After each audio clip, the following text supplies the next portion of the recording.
All right, so it's just turning on. It's just loading on YouTube. We should be live very soon.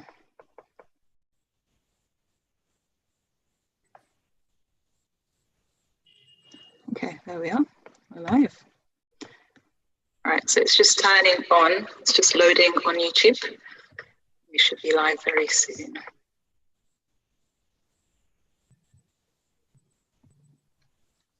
Okay, right. So Professor Sharma is here and also Mr. Flynn are here as well.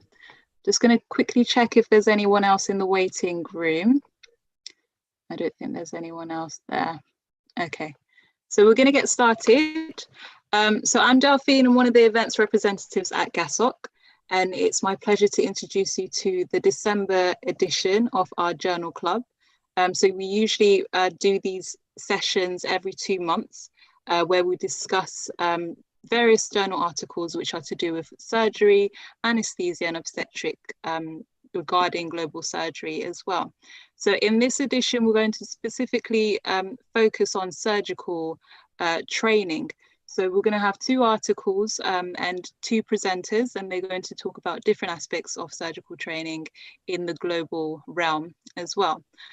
So we're just going to go straight on to it and introduce the first speaker. So we've got Mr. Erico Flynn.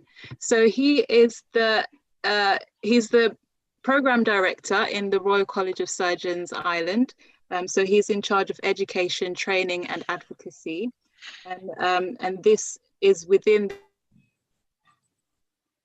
the Institute of Global Surgery. He's going to present regarding a journal, the journal article, which is titled The Specialist Surgeon Workforce in East, Central and Southern Africa, a Situation Analysis, which was published in 2016. So Eric, lead the way. Thanks so much. I'm delighted to be here. And thank you to yourself and to everybody in GASOC for inviting me. Let me just get this up. Great. Okay, so as you said, the title is the Specialist Surgeon Workforce in East, Central and Southern Africa, a Situation Analysis, and there's my details. So this was published in the World Journal of Surgery in 2016, so a while ago, and as we'll look at, a few things maybe have changed in the intervening time. This was published by a group of authors from both COSEXA, College of Surgeons of East Central Southern Africa, and ORCSI. 6 authors from COSEXA, 3 from ORCSI, and 1 from Emory University, that's Catherine Kelly, Emory University in the States.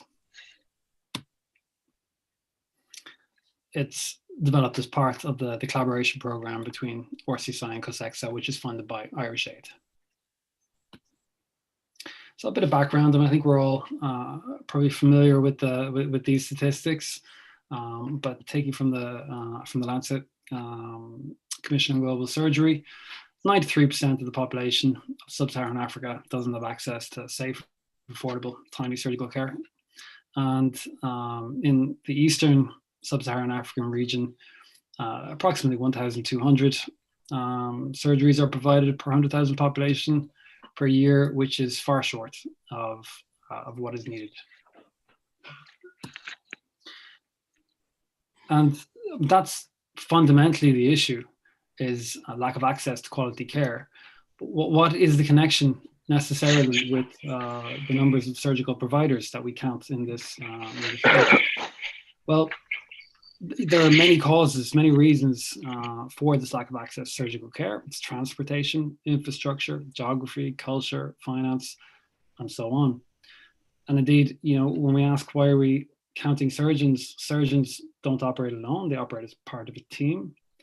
And indeed, in the sub-Saharan African context, many surgical providers are not specialist surgeons, and a number of studies in Sierra Leone and Ghana and elsewhere have indicated that in those countries, the majority of procedures are performed by non-surgeons. So with all of this information, again, we must ask ourselves, why do we count specialist surgeons?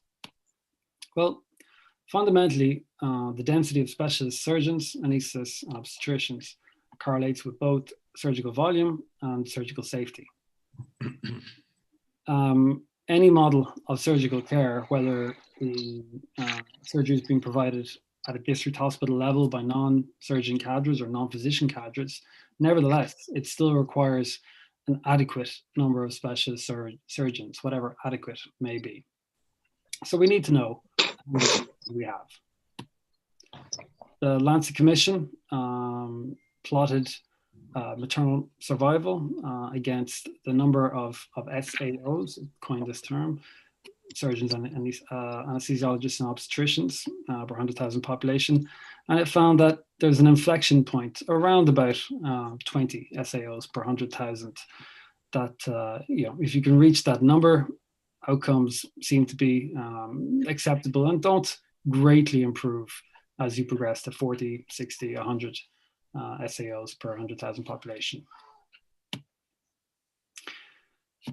If we want to have any hope of managing the surgical workforce, we need to know what it is, and fundamentally what gets measured gets managed. So using planning, the WHO resolution 6815 in 2015 called on, among other things, called on member states to identify their capacity and their needs. So the question arises then, don't we already have the data on the number of surgeons per 100,000? After all, if you Google, for example, surgeons per 100,000, you'll get both the WHO information and the World Bank information, which are both fundamentally collected by Lund University in Sweden. Yes, you can get a number per 100,000. And indeed, you can see, for example, here's the value per 100,000 for a number of just selected countries. United Kingdom with 90 SAOs per 100,000. Sorry, this is just surgeons per 100,000. Ireland with 50 surgeons per 100,000.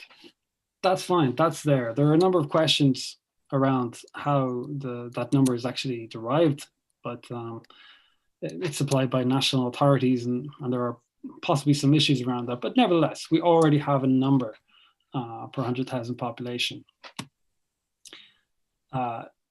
For certain specialties, we have more detailed information. In sub-Saharan Africa, there have been studies that look at the surgical workforce per particular specialties, such as pediatric neurosurgery here. There have been studies that look at particular countries, but there hasn't or hadn't been before this study was published, there hadn't been any paper that published a detailed look at the surgical workforce across multiple countries, across all specialties in East and Southern Sub-Saharan Africa. I was looking for an image here, which I didn't find. There's a study from the G4 Alliance, which is coming out shortly, that's showing progress in terms of the numbers of surgeons per 100,000 population, but very slow progress. So fundamentally, what this data does not tell us is anything about the distribution of surgeons within the country. It doesn't tell us their specialty. It doesn't tell us their demographics, their age, sex. It doesn't tell us where they came from, where they qualified. It doesn't tell us anything about their patterns of migration. And fundamentally, the fundamental issue here is that we can see, if we believe the numbers, that numbers are increasing or decreasing, but a simple count per 100,000 is not going to tell us why. For these reasons here, we decided to do a study between RCSI and COSEXA to really drill down into describing the surgical workforce. So the scope of the study was to look at 10 countries, the 10 countries of COSEXA at the time. It's now up to 14 countries, but back in 2015-16, these were the 10 countries. And as I said, this is funded by Irish Aid as part of the long-term collaboration between RCSI and COSEXA. Now, the methods, we started off with a database, essentially the COSEXA's database, which was built by RCSI and COSEXA together, which had a profile of every COSEXA member, every COSEXA fellow, every COSEXA trainee. We started we started to add in people who attended COSEXA events, people who had other interactions with COSEXA, and we suddenly realized that we probably had the majority of all surgeons in the region in the database already, just for purely COSEXA's own administrative reasons. We thought then we had an opportunity to go much further and to complete this data set, to get a profile for every individual surgeon in the COSEXA region. And this study is the result of that process. The data was all correct as of May 2015, except for Ethiopia, which was 2014 data. So in the database, I won't go into detail, but we essentially use these 10 fields at the bottom of the screen there: name, specialty, gender, address, qualification, their job title, and their organization and where that's located. Yeah, I think somebody has the unmuted there. So over 2014 and 2015, we undertook a mapping exercise to check, update, and expand these records, and add in any surgeons that we hadn't already counted in these records. We only used data where a minimum of 2 sources confirmed it. And COSEXA was uniquely well placed to obtain this data, being at the center of, I suppose, of a surgical network all across the region. Primary data sources were university teaching hospitals. We contacted them and got lists of all the graduates from their programs. We followed that up with medical council records, National Surgical Society records, events, events such as like the COSEXA annual meeting would attract several hundred surgeons, a reasonable proportion of all surgeons in the region. And when everyone's registering, we take their basic details. That still left quite a few gaps, and then from then on, it was basically legwork. It was direct requests to hospitals to say, we're aware of these 3 surgeons working in your hospital. Can you please confirm that that's correct, or is there anybody else that we're missing, etc. And we confirmed that with all the hospitals, with surgeons placed in them throughout the region. So it was really a long process of follow-up, thousands of emails and hundreds of phone calls. Now, we recognize that we're only looking for information on qualified specialist surgeons, and surgery is a team sport. We didn't consider a large number of groups. We didn't consider obstetrics, obs and gynae. We didn't consider general doctors who perform anesthesia. Didn't consider perioperative nurses, midwives, clinical officers who provide surgery. None of these different groups that the WHO collects data on, only focused on specialist surgeons. We realized that's a limited viewpoint, but that was what was practical at the time. We also excluded surgeons who work in the region part-time or on a rotating basis. Those would generally be people coming from high-income countries who might spend, for example, several months a year or several weeks a year in a particular region. They often get added to the register in those countries, but that can be misleading when you see a large number of people from, for example, Europe or North America on the register. Many of them are not present the vast majority of the time. So after all that legwork, here are some of the results we came up with. The overall view, again, this surgeons per 100,000 population ratio. For the region, averaged out, it comes to 0.53 surgeons. So more or less 1 surgeon per 200,000 population. Varies greatly between the countries. Kenya at the time had the highest ratio, the best ratio, and Burundi the worst. But it varied quite a bit between 1.2 and less than 0.2. Excuse me. In terms of specialty, more than half general surgery, with another reasonably sized tranche being orthopedic. And that left 30% for all of the rest of the surgical specialties. Now, I think we have to accept that in this context, general surgeon is a far broader scope of work than it would be common, for example, in Europe or North America. Many general surgeons would also perform pediatric surgery and many other things. So now we get into information that wasn't previously available, such as the distribution of surgeons, their location. I think this is interesting. So if you look at the bottom, we found that 71% of all surgeons in the region were based in a city with a population of 500,000 or more. So very few really in small cities or towns. In fact, 2/3 of all surgeons in the region were in the major commercial city of the region. I don't say capital because in some cases, like Tanzania, the capital is not the largest city, not the main city of the country, but 2/3, broadly speaking, are in the main commercial city of the country. When you represent that visually, this is what it looks like in the case of Tanzania, for example. And you can see on Dar es Salaam, the big city on the coast, I think I'd say more than half of all surgeons in the country are based there. There are some more in the north, in Kilimanjaro and Arusha regions. A few more spread out. But if we look at the west of the country, essentially no specialist surgeons. In terms of gender, we found just 9% of the workforce was female. Now, I'm flying through this. I think we have a relatively short amount of time. So there's lots of limitations of this work. In terms of surgical specialties, as I alluded to a moment ago, there's great fluidity, and particularly in more rural settings, the general surgeon really is a generalist and is likely to perform a far broader scope of surgical practice than would be common in other contexts.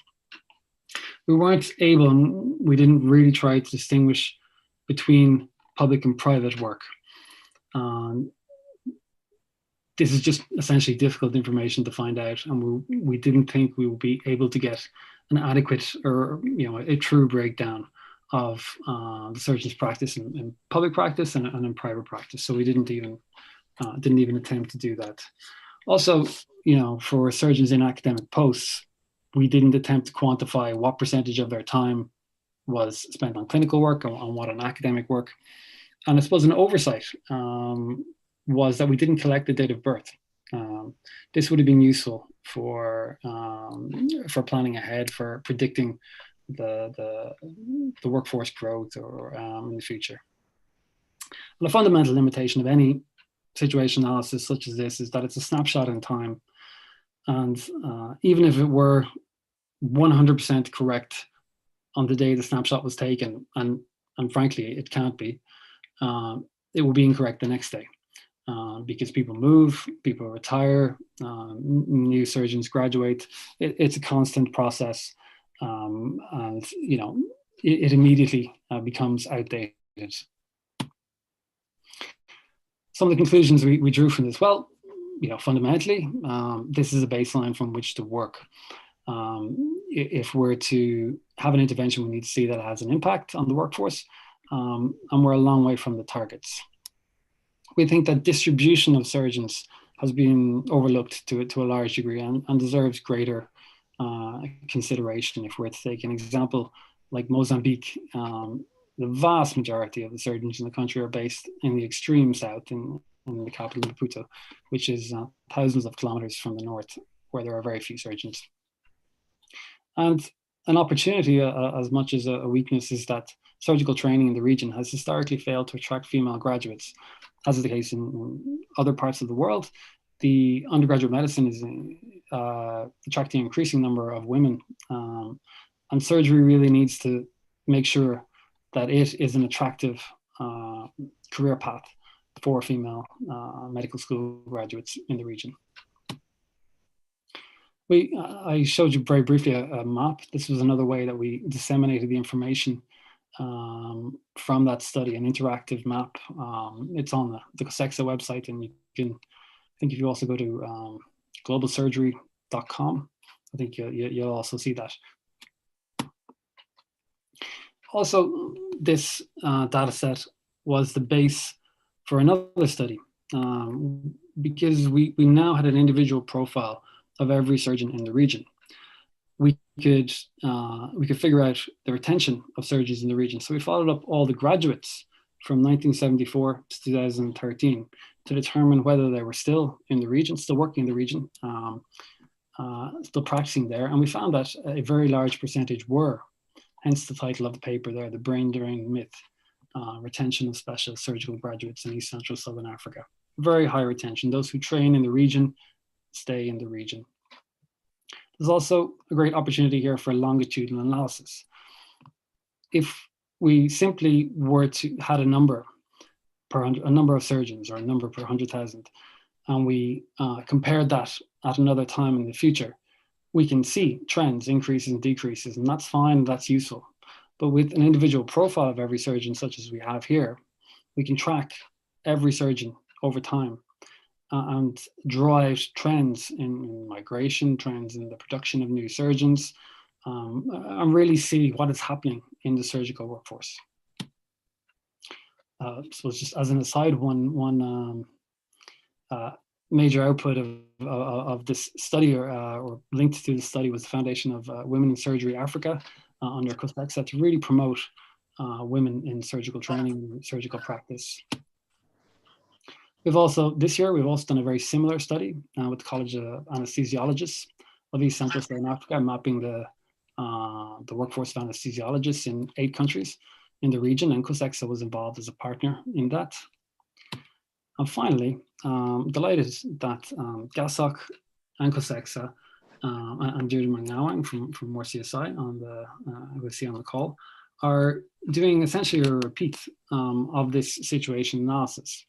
Now, this second situation analysis, I think, will be much more interesting because it will show the trends, what's changed since 2015 in the intervening 6-year period. I think it'll deliver an up-to-date situation analysis of surgical workforce in the region, but also, as I said, be able to map out the emerging trends in the region. So I'm really looking forward to seeing that great work. That's what I have. Thanks very much. Lovely. Thank you so much, Mr. Rivlin, for the presentation. And there's been a lot of areas to discuss, actually, and the information shared and also the results are very interesting, I have to say. So I'm going to quickly just go through the questions. Basically, if anyone else has any other questions, feel free to add it into the chat box. There's already 2 questions there. So we'll start off there and then go down as well. But I think one of the pertinent things really is just the fact that we should be aiming for 20 surgeons per 100,000. And the best result really was, I think it was Kenya, wasn't it? With 1.21, which looks great compared to everyone else's, but isn't quite there. And so there's still a lot of work to do with the 10 African countries to see how we can boost that and improve surgical care availability as well. So I'm just going to go to the first question, which is from Krithi, who's also one of the GASOC event representatives. So she asks, is there potential to use this dynamic database, which has taken a lot of effort to set up, to monitor brain drain, both drain from the rural to urban areas, within the areas, and drain out of the countries? I think you touched a little bit on it, but it'd be great to hear some more as well. Absolutely. I mean, there certainly is, and that's the benefit of it, isn't it, really, that you can track individuals. You're not just looking at headline numbers, you can actually track individuals. So yeah, as alluded to there, we have looked at migration within the region and out of the region, those who have left. The headline figure was that 93% of those who graduated from either from COSEXA or from universities in the region were still practicing within the region. There were differences between countries. Some had better retention than others. And there was also migration within the region. There were some fairly clear trends that emerged. For example, people from Zimbabwe moving to Botswana, Swaziland, South Africa, some people from Uganda moving to Rwanda and Burundi to Rwanda as well. So there were trends within the region as well as people leaving the region. We didn't really look at people moving from urban to rural areas and vice versa. But I think that in the, as I said, the 2021 situation analysis that comes up, that I think would be a really key point to look at. Those relatively small numbers working in rural areas, do they stay there? Are they still there 5 years down the line, or do people maybe get tired and decide to move to the city? It would be interesting to see. That's another thing. So when I was doing my elective in South Africa, in Cape Town, there was a opportunity to actually listen there in another institute. So yeah, it would be actually interesting to see if people are actually just practicing it there for a short period of time, or if they're actually being retained in that area as well. So it would be good to find out some more data there. So I'm just going to go on to the next question, which is by Noel, who is our GASOC president. So he says, based on the data, what can be done to increase workforce for other surgical specialities with smaller numbers of trainees, and any initiative COSESCA has taken? Okay, but I don't want to, I certainly don't want to speak for COSESCA. I worked with COSESCA for a long number of years, but I certainly don't speak for COSESCA. I should just maybe preface my answer with that. But yes, there is. I mean, you have a fundamental difficulty with very small specialties in that you need a critical mass of trainers to train. In terms of general surgery and orthopedics in East and Southern Africa, that critical mass is to some degree there. But in, say, plastic surgery, pediatric surgery, not so much. So one partial and potential solution to that is funding the mobility of trainees. So, for example, someone with interest in pediatric surgery to move to a center, perhaps in another country that has a high and varied caseload of that specialty, to get training and then return to their own center. That's one possibility, and it is something that COSESCA have been working on. But yeah, that's one way to go. Okay, thank you for that. Noel, if there's anything else, are you happy with that answer? I think Krithi was very happy with that answer. Absolutely, Eric. Thanks very much for that. Okay, lovely. So we'll go on to the next question. Did you collect, this is from Mugisha, I'm not sure where he's from, but he's asking, did you collect data from non-COSESCA surgeons as well? Absolutely, that data attempts to represent every surgeon in the region, whether they're a fellow of COSESCA or not. Lovely. And then we've got another question from Juventin, and he's asking, have there been efforts to improve data availability by surgical organizations in the countries that you collected the information from for follow-up studies, such as the upcoming COSESCA study? That's a good question. And by the way, I should say Juventin is the lead author on the Anaesthesia workforce study that I mentioned. So he certainly knows about this area. That is a good question. So I mentioned some of the primary sources there: medical councils, national surgical societies. Frankly, I am not sure whether data collection has improved or not. It is a difficult task because the mobile nature of many surgeons, particularly those that are coming in, get inscribed on the register and then leave or move back and forth. It is a difficult task. We have to acknowledge that, but I don't know. We shall see, I suppose, whether data collection has improved. Okay, cool. So there's one more question. I think we've got 2 questions, but we're running out of time. So I'm going to go to Lucy's question, and I'm going to read through it. It's a bit lengthy, but if you just bear with. So Lucy is asking, you touched on the generalist nature of the general surgeon, and in my experience, most rural in my experience, most rural experience, general surgeons will have to perform, for example, neurosurgery in East Africa. Do you think this would have been beneficial to also collect on the level of experience of the general surgeon, for example, rurally, and consider this in comparison to those considered specialists, for example, in the capital performing neurosurgery in the emergency setting? Yeah, I guess that's a little bit of a difficult one. I mean, you know, frankly, in the study, and this is kind of 5-6 years ago, you know, in the study, we essentially just acknowledged that those who kind of self-identify as general surgeons, you know, are likely to have, and orthopedic surgeons, etc., are likely to have a much broader scope of practice. We didn't question them as to other specialities in which they perform surgery and the degree to which they do so. We didn't follow up on that. Perhaps we could have. It'd be interesting to see. It'd be one that will require a bit of thought in the way the question is phrased, but it's certainly a possibility, and we didn't do that.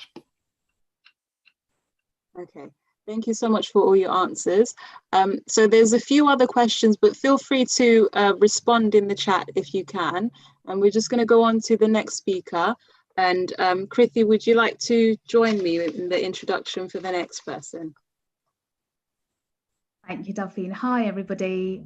My name's Krithi. I'm another one of the GASOC events representatives. And it is my pleasure now to introduce Professor Dhananjay Sharma. Professor Sharma is a professor of surgery and the head of department at the Government Medical College and Allied Hospitals in Jabalpur in India. He is also one of the founders of the surgicalinnovations.in website, where he has listed his and his team's various low-cost, innovative approaches to surgical issues from a district general hospital perspective in India. So yes, I could say a lot more about Professor Sharma. He's also been a visiting professor in lots of iconic universities like the Karolinska Institute and the University of Oxford, but I'll just let him crack on and start his talk. Okay.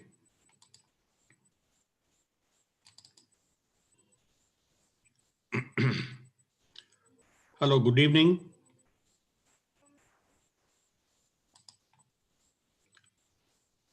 Thank you very much for the invitation. And it is actually good morning for me, exactly 5 minutes past 1 o'clock in the morning for me. So you made my day to be able to talk to so many young people and interact with them makes my day. So this is what Krithi was talking about.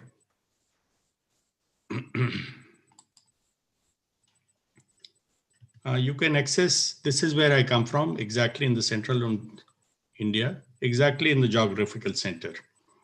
And you can access all our publications on our webpage. Everything is here, linked to all the publications. If you have time or inclination, you can find everything here. Okay, so starting with why I'm here today. Journal review per se is you talk about the publication, but it's a very, very simple publication. And you already have the PDF, all of you. So I'll just summarize in this very slide. It is all about assessment by yourself and mentoring, which has become virtual now because of COVID. So what first step was, you know all. You read about everything. Then know all visual observations, YouTube videos or whatever. Then critical thinking. This is the most crucial part. You analyze why things are being done the way they are being done. Skilled labs have become very, very important. They were important earlier also. Now they become even more important. Then you start performing. And at every stage, it is assessment, mentoring. Assessment, mentoring, they go hand in hand together. So that is the summary. And how we came to this, I'll tell you the philosophy behind all this. We'll go back. When we talk about training, it is delivery of knowledge with clarity of communication. Basic things. You deliver with clarity, okay? So let's start. You started like this. All of us started like this. Now, most of you are here. So what changed? What changed? From here to here, what changed?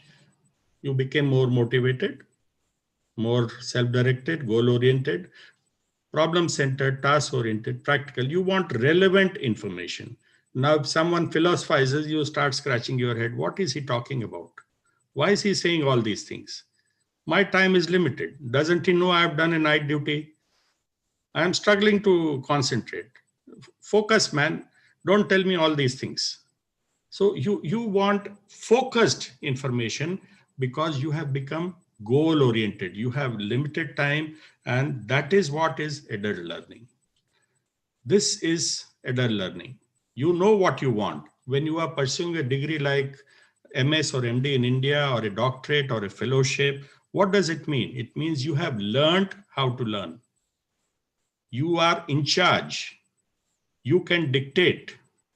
Okay, or you should dictate. That is the premise of my talk, which I am sharing with you today. Is learning different? Surgery, is it different? Let's go back. What happened? Halstead told us 130 years ago, see one, do one, teach one. Is it good enough?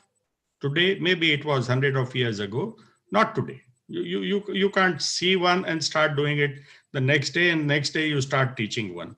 So then it became important to know whether you know or not. Other laws of education, they started coming in. This is Miller's prism. The one which I like most is the Patton's method of learning. It talks about first you demonstrate, then deconstruction. It's a very, very good word for me. As an autodidact who learned English when I came to the medical school, I love these new words when I learned them. Deconstruct. Then whether you comprehend or not, the trainee talks the trainer through to get an idea whether he understands or not. And finally, he executes. So you know how, but you also have to know the 5 W's, the what, the when, the why, the who, and where, because that is the tree of knowledge.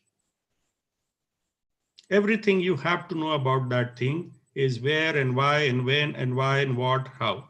How is, anybody can know how. Anybody can know how, okay?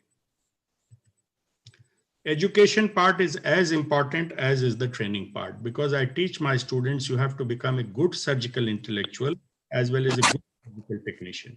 They are both go hand in hand together. You just don't want to be a technician. Someone tells you, you do this surgery, you can do that, but you can't decide when to do it, how to do it. You can't refine that technique unless you are a surgical intellectual. So how do you acquire skills?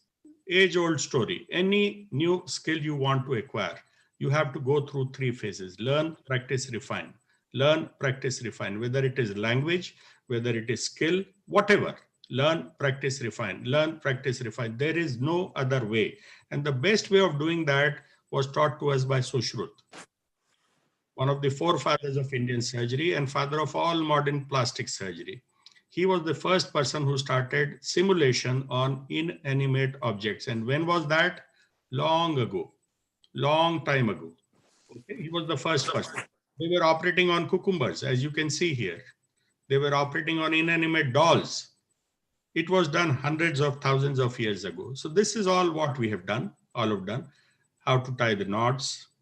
We graduated to, when I became a resident, we bought the intestine from the butcher shop, the goat's aorta, and we started doing vascular anastomosis, rudimentary wet labs.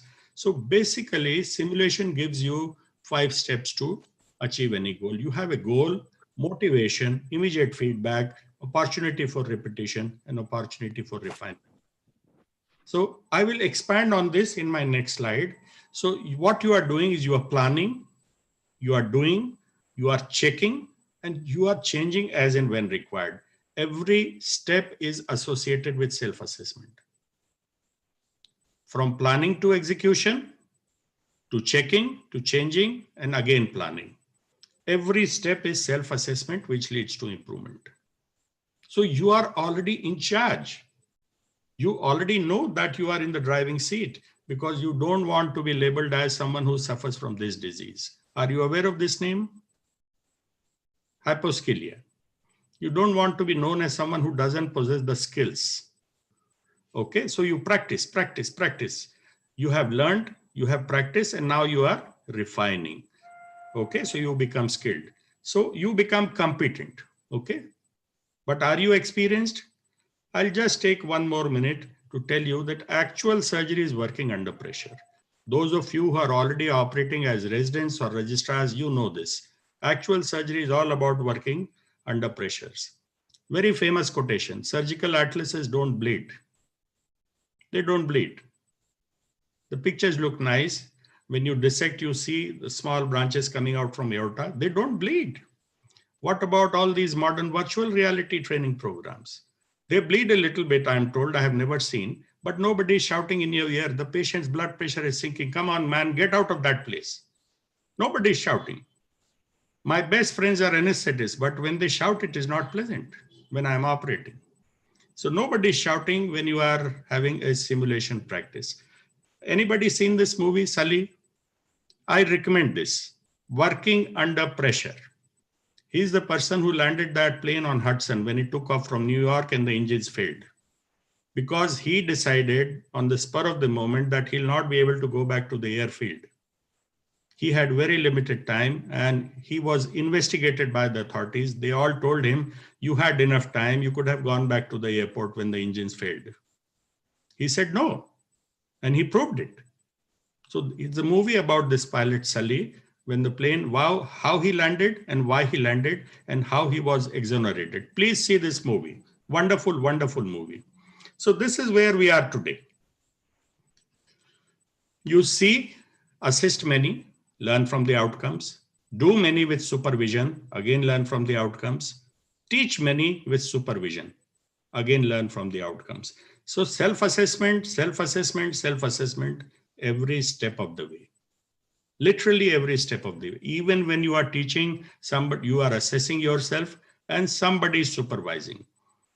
When my assistant professors, young lecturers, they teach, sometimes I go and sit in the back of the class to see whether they are teaching properly or not. And this, they know that I'll be doing surprise checks. It keeps them on their toes. Plus, I want to correct them. I don't correct them in front of their students, but I tell them you should have emphasized this more. So assessment with supervision, it is the story of our lives. So what has changed? This new normal, COVID. Everybody was forced to put on their thinking caps. So just a few words, lot of frugal innovations. We work, all of us are working in difficult circumstances, and developing countries got the worst of it because we didn't have the resources. So we wrote this paper, Fast and Frugal Innovations. It was accepted in Nature Medicine. We also wrote about when we were taught that operation theater should have filtration, ventilation, negative pressure flow. We were lucky if the air conditioner works in my hospital, even today. So what to do? I told them put in an exhaust. It takes care of ventilation. Big exhaust, big exhaust. Bear up with the noise of the exhaust, but it will take care of the ventilation and the filtration problem. So simple ideas. Same thing happened with our teaching. We didn't have access to patients. We didn't have access face-to-face to our students. So we had to start modifying. Another paper we co-wrote with some of my English colleagues was reverse education in BMJ Global Health. We have so many teachers in the developing world. It rhymes with reverse innovation. So we can utilize our teachers' capacity working in developing countries, and they can be utilized for these online courses, online teaching.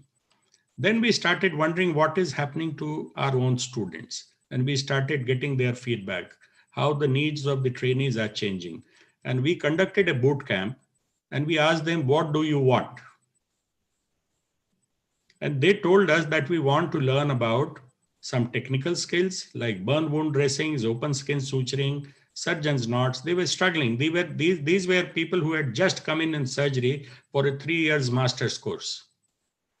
Earlier, we were able to have face-to-face interaction with them in operation theater, in the bedside, in the wards, but the time was getting limited. The time was shrinking. And you have put on a spacesuit. That is what I call the PPE kit. I don't call it PPE kit. I call it spacesuit, as if you're traveling in space. He is in a spacesuit. So how do you communicate? How do you talk? It's very difficult. So we conducted this boot camp about non-technical skills and technical skills, and they were very happy. And it has become a regular feature in our wards now. A new batch has come in and they are pestering us. Why you are not conducting this course our seniors have told us about? So feedback and what they want, we have to address that. Is virtual assessment of training possible? Yes. And this I came to know from my friends in Great Britain. Lab pass. Any of you know about it? Those who are doing lab surgery, they'll know about it. The Association of Laparoscopic Surgeons of Great Britain and Ireland, they have this system. When you do your surgical exercise in simulation, you can upload the video and they will assess and they will issue you this lab pass. You have passed in their skill course, something like that. Very easy. So this is what has brought us here to this GRASP module. First, you learn everything by reading, then by virtual observation, you see and assist. Critical thinking, how, in addition to how, why. Then you learn in skills lab, then you perform, and everything is you are being watched, you are being observed, and you are self-assessing all the time. What is happening to the teachers, old timers like me? We are struggling, to tell you the truth. We are struggling a bit. It hurt when I could not take my bedside clinics. I love taking bedside clinics, introducing the third year, the new clinical people, how to elicit science, how to elicit history. I loved it. And because I was a big fan of William Osler, father of modern medicine. And this is what he wrote: I desire no other epitaph than the statement that I taught medical students in the wards, because this, I think, was the most important work I've done. I missed it. And I could not wrap my head around the fact that I'm taking a clinical class online. I think they are mutually contradictory. Clinical teaching online. What is online? I had to learn Zoom and so many new things. I could do that. I could keep pace with my younger students. They taught me how to work with Zoom. They taught me. But if I'm not touching my patient, how am I teaching them? And that spacesuit was a big constraint, big constraint. So I was invited to write an editorial, What Makes a Surgical Teacher Great, which I wrote with the editor of Indian Journal of Surgery. And when I started reviewing the literature, I was surprised to find that the trainee and the teachers, they assess the efficacy of training very differently. It came as a shock to me, big shock, that I think I'm a great teacher, I'm doing a great job. But my students are saying, okay, out of courtesy to all the gray hair, they are not saying anything. But because what is happening is the time is getting short. And they want, as I told you, relevant content. So their feedback has to be upfront. I don't know if that's a correct word, upfront feedback. Maybe I have to coin a new term for it, but as well as feedback later on. So what do they want? The time is limited, so I have to focus on that, okay? That is another part of self-assessment from the trainees. So let us do a SWOT analysis from before COVID to after COVID, what has changed.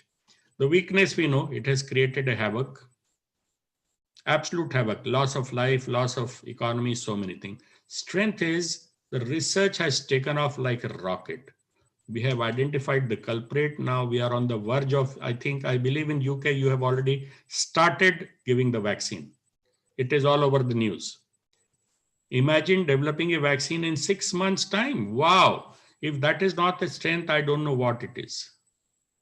So the opportunities are endless. And your generation is the one which will be taking us forwards.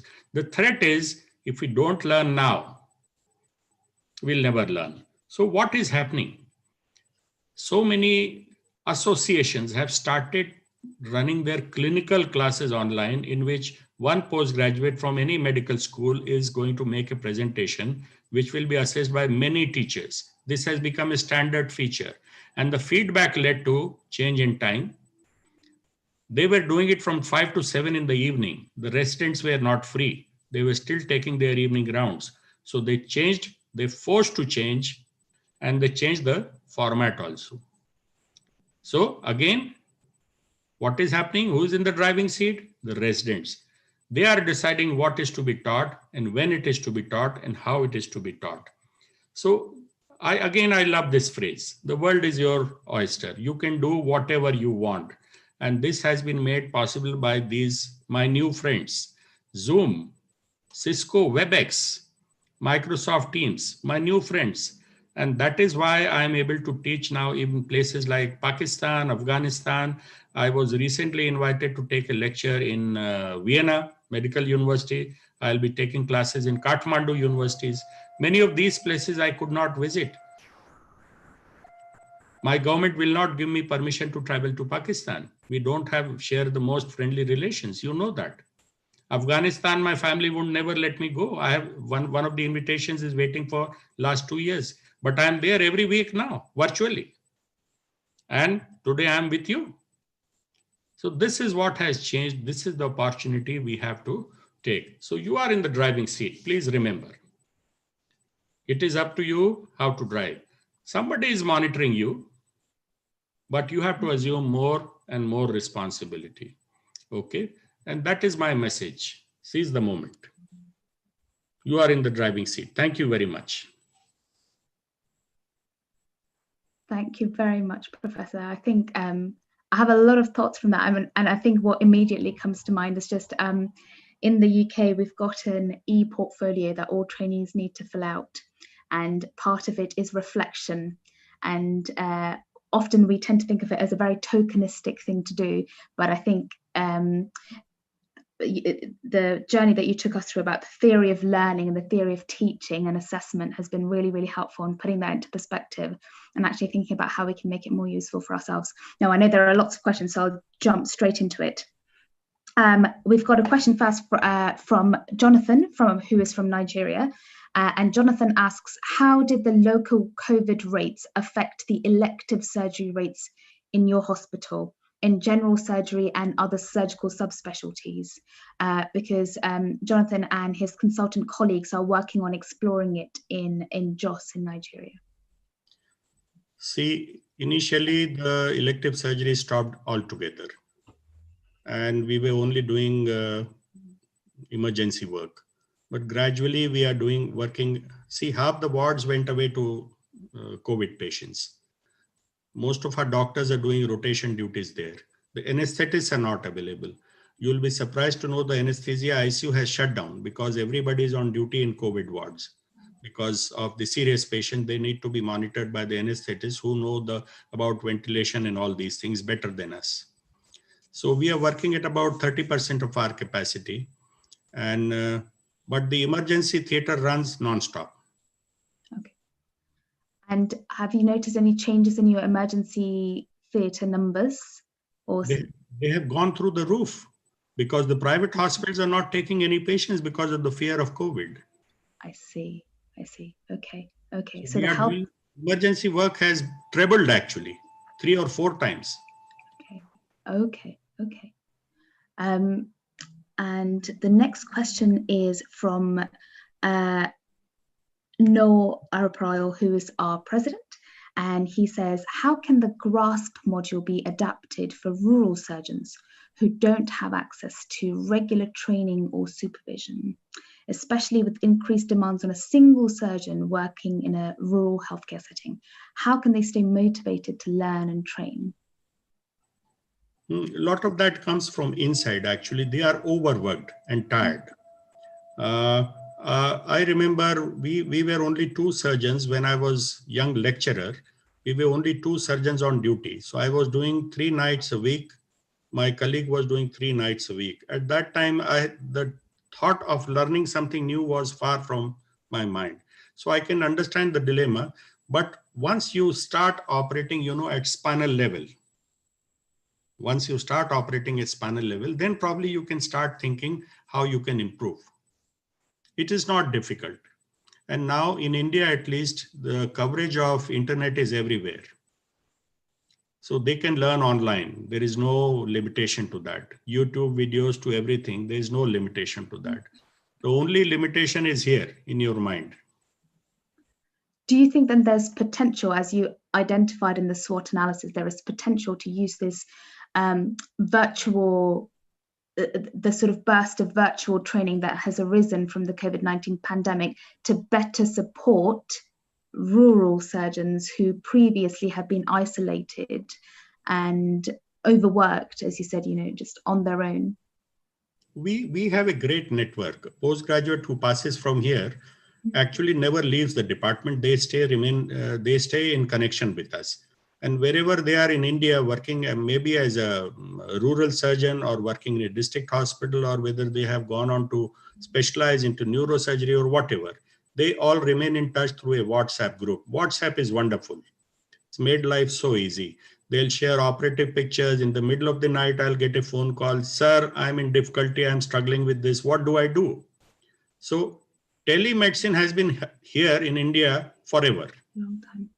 Okay. Since the day cell phones came, now we can share pictures, operative video, everything. So if he's struggling, somebody is always on call from my department. Maybe he'll not approach me directly. He'll approach my assistant professor, but somebody is always there. We have got their backs. I understand. Okay. That support system remains. So, those people working in periphery, if they are doing a trapeze act, like in a circus, we are their safety net. We are there. We got their backs. That's really powerful image. That's really wonderful. We've got another question now from Bharati Kiulani, who says, thank you for the fabulous lecture, Professor Sharma. I think simplifying information like this certainly makes it more interesting for students and trainees. Do you think you have successfully substituted clinical bedside teaching with online teaching? Not to my satisfaction. The aura of working in the wards is something else. See, I inculcated that 45 years ago as a medical student, how to talk to a patient, how to gain his confidence in 2 minutes. See, you remember, you put yourself in the position of a third-year medical student who goes to the ward for the first time. He's shaking with nervous energy, and somebody tells him, go and take that fellow's short history and make your presentation in 15 minutes. You don't know how to talk to that patient. So teaching that in a virtual atmosphere is difficult. See, it is like teaching someone how to swim without letting him enter in the water. But I may be wrong. I'll be very happy if I'm corrected and somebody can teach successfully the clinical teaching virtually. I'll be very happy. And Bharat has just added, I think teaching students online would also help with things like virtual clinics a lot. Because I think a lot of, but Bharati, do you just want to unmute yourself and clarify this part? I'm just interested to know what you meant. Hi, Prof. Sharma. Thanks for the lecture. Hi, Bharti, go on. I saw you a few days ago from the RCSI when you were. I didn't know you were there, but it's good to see you today. I'm just saying I'm currently doing my internship in Ireland. So here, because of COVID, a lot of the clinics were actually shifted to online clinics. So virtual clinics where consultants and residents would examine patients, would take a history from patients online, follow them up online. And I was just thinking that, teaching students online would actually help a lot with running those kind of clinics, because then you would, even in virtual clinics, you can't see the patient in real in front of you. I'll extrapolate this situation to another situation. I was lucky in the sense I got very good fellowships when I was a young lecturer, and I was able to travel to Sloan Kettering Memorial Hospital to Japan to learn the art and science of lymphadenectomies. That was 30 years ago. Everybody was talking about lymphadenectomies for stomach, for esophagus, for colon, everything. So I was fortunate. I was there and I was able to learn. When I came back, everybody wanted me around my town, 500 kilometers here and there, that I should go and operate in their hospitals. Medical school in a neighboring city or a private hospital or some cancer hospital. They all kept inviting me, come and share your thoughts, talk to us. And they all wanted me to go over the weekend and operate there. So I was not very comfortable. See, I travel overnight from here in a train, go to our capital, which is Bhopal. I operate there on Saturday and Sunday evening I catch a train overnight and come back to my place. Who is looking after my patient? So in that scenario, I'm there maybe for a short time. I'm not happy when I come back. My patient is not happy because I'm not there to look after. Surgery is not surgery alone. You have to see post-op period till the patient goes home. The local surgeon who has assisted me, he's not happy because he thinks that he's left holding the baby. I have operated and I have gone away. So nobody is happy. I'm not happy. The local surgeon is not happy. The patient is not happy. So when you are seeing a patient virtually, I think the same scenario applies. Nobody is happy. You are not happy. The patient is not happy. He feels he's not being looked after. See, that is the basic of what I wrote, losing the touch. We are losing touch from the patient. It's a bit of a philosophy, but that is what I feel very strongly about. So I think this thing, I'm waiting for this vaccine to succeed so we can go back to wards and spend time teaching our residents and students and take care of our patients with our healing touch, the physician's healing touch. Yeah, and get rid of the spacesuit. Say that again. And also get rid of the spacesuit. Yes. So I hope I'm maybe old-fashioned, but I'm sure as you'll grow older, you'll value the value of touch. You have to see the beauty of medicine is you get a name and fame only when your patient gets well. Same thing applies to the teacher also. When my students do well, then my name and fame is there. So it is about doing for others, then only you get any name. So patients are not satisfied with this virtual thing, I can tell you that.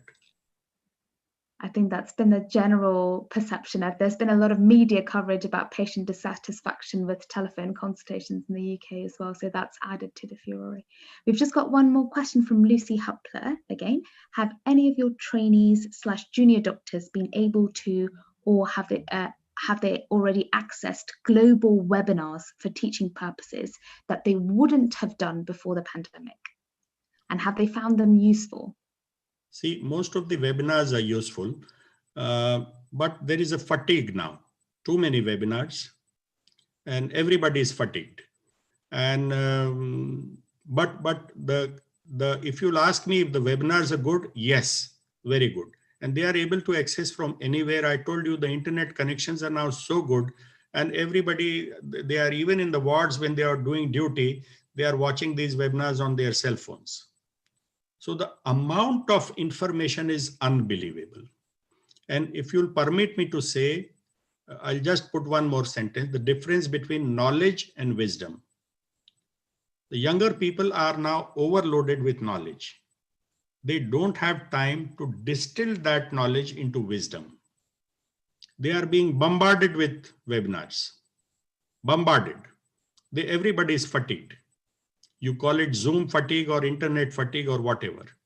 They don't have time to process that knowledge. And that is where mentoring comes in. Whether it is virtual, because you are able to see, you attend a webinar for 1 hour. Everybody is telling you so many things. Many of those things you don't want to know. But if at the end of it, somebody can sum it up in 2 minutes, and you can ask a couple of questions, that is the wisdom part. So virtual mentoring is going on, self-assessment is going on, and those are the 2 key pillars of what I spoke about in GRASP.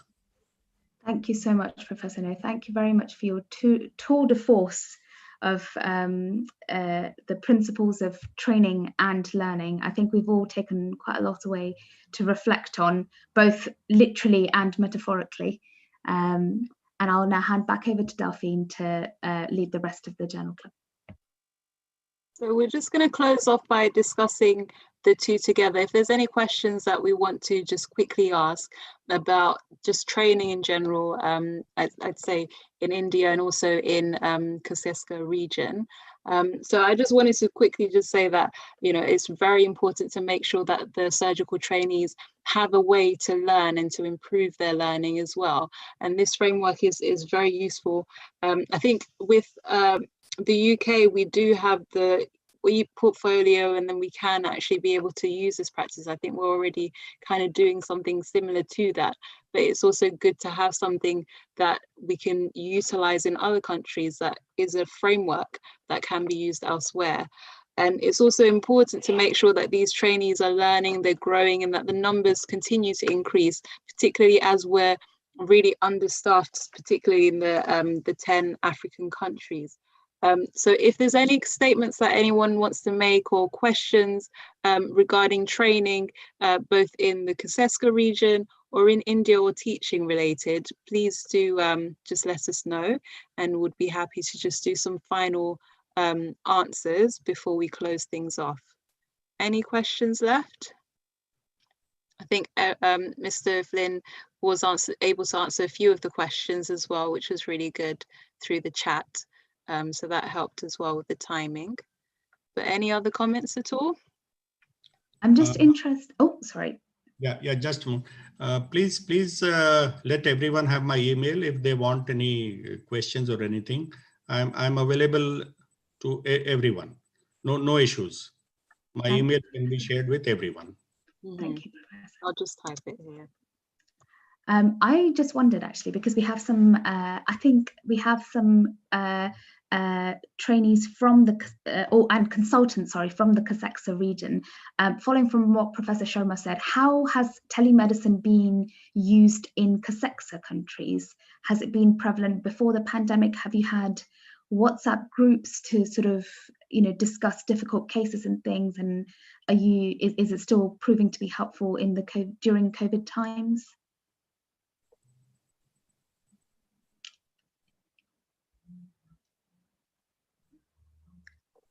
Oh, Emil, I think you're muted. Yes. Oh, Well, good evening. Hi, hello, Professor Sharma, how are you? Yeah, good to see you. Good to see you too. Yeah. And I hope you can talk to my residents sometime. Anytime. You have my email, you synchronize. Yes, sure.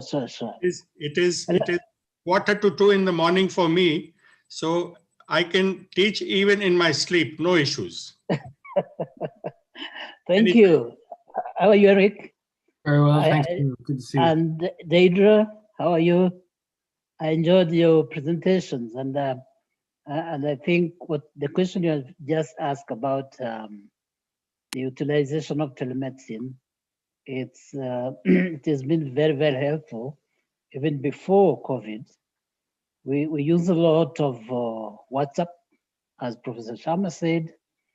WhatsApp is very easy to use because you can actually upload from theater, can upload imaging, and you can share with everyone. It's a good teaching tool because we have various, residents from different years. We typically, upload materials like imaging, and we just organize some simple quiz. There's so and so, what do you think this is? If it goes, then we go to another one or go to another level. I think this is a very good, simple way of exchanging with residents. I agree with Professor Sharma indeed. Knowing how to do things does not mean that you're a good surgeon. Somebody was saying, when you know what not to do is probably when you start getting wisdom. So mentorship remains really the key. Mentorship is very difficult to organize, but I think telemedicine and also simple application like WhatsApp remain very, very useful, even in rural settings. We get young surgeons that are in rural areas that are post cases in emergency, and we manage to really assist these young doctors to provide a better service to their students. This communication, I mean, these applications have allowed to reach out what was difficult before. Before, unless you come to a big center to get more knowledge, it was very difficult for you to interact directly with your peers, your teachers, your mentors. So we really have to take advantage of this telemedicine and these applications really to reach out, to stay together, to feel we are together, despite COVID-19 and despite the distance. Thank you. Thanks very much. That was really, really helpful to hear. Please, does anyone else want to add anything? I think Jonathan had a question for Professor Sharma. It's not specifically related to teaching or your article, but it is quite an interesting question. So he's just asking about how the low middle income countries are able to catch up on the elective surgical rates because they have been disrupted by COVID. And that's also an issue that we've noticed here in the UK as well, where we are having to catch up on operations. In my ENT department, they're doing weekend lists as well. So it would be actually quite interesting to just hear something quick about that. Would you be able to answer that for us? Actually, we were forced to start routine operation list because of that only. And the first thing was we started doing emergencies, then we started doing oncosurgery, the cancer patients, and gradually the hernias and the hydroceles and the routine cholecystectomies, they are also, creeping in. And with the connivance of the anesthetist, a lot of it is being done even during emergency hours. So we have extended our work and everybody is cooperating. They understand that we have lots and lots of patients waiting. And once the vaccine comes in, we'll be back to full swing. And I hope that answered the question, Jonathan. Any other questions before we wrap up everything? See, let me finish. Sorry. There is no roadmap. Every hospital will have to tackle their waiting list by themselves. There is no roadmap as such.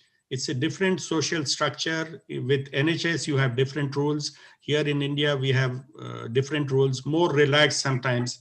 And everybody is now realizing that lots and lots of patients are waiting. Maybe the operation theater would be allowed to continue till evening. We finish around 2 o'clock or 3 o'clock in the afternoon, but the hospital authorities have already discussed, and we have volunteered from the surgery department. We'll operate till 6 o'clock, no problems.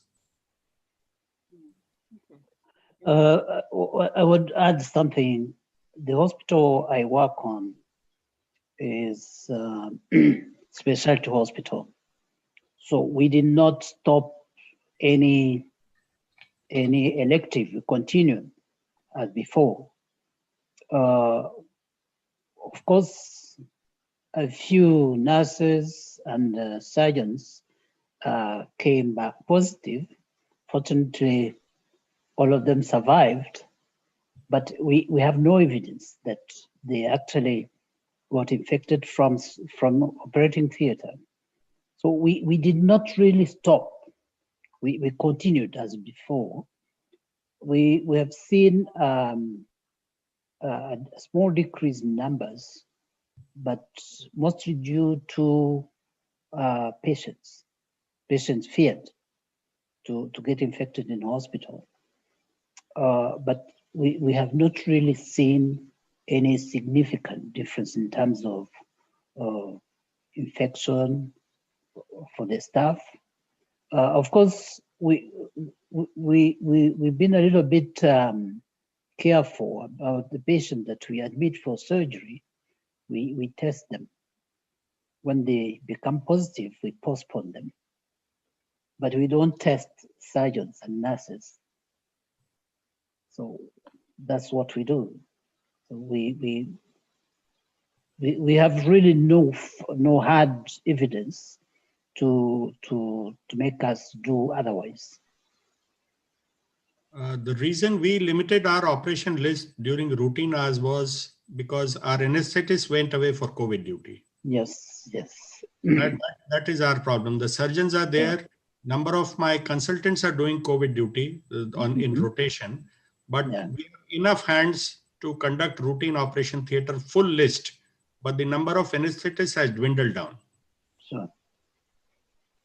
Once they come back, we will be able to resume in full strength. Lovely. Thank you so much, Professor Sharma and Emil, for your answers to Jonathan's question.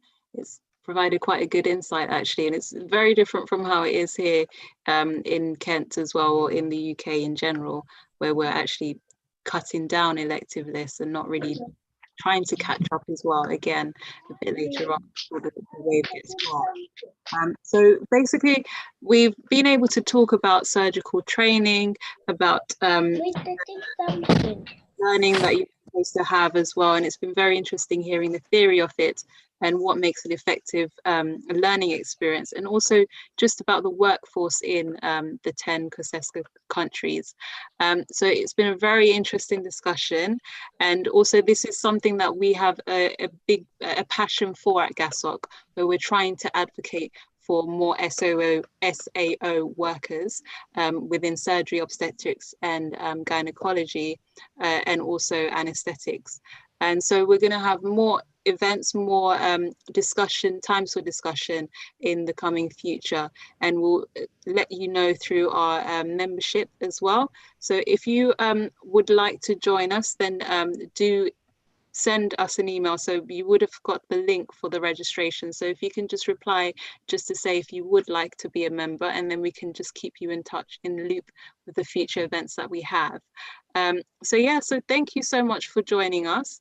And I hope that this has been a very interesting and useful event for you. And we look forward to interacting with you next time at our next journal club, which will be in February time. Okay. All right. Thanks, guys. Thanks very much. Thank you. Thank you. Bye-bye. Bye. Bye. Bye.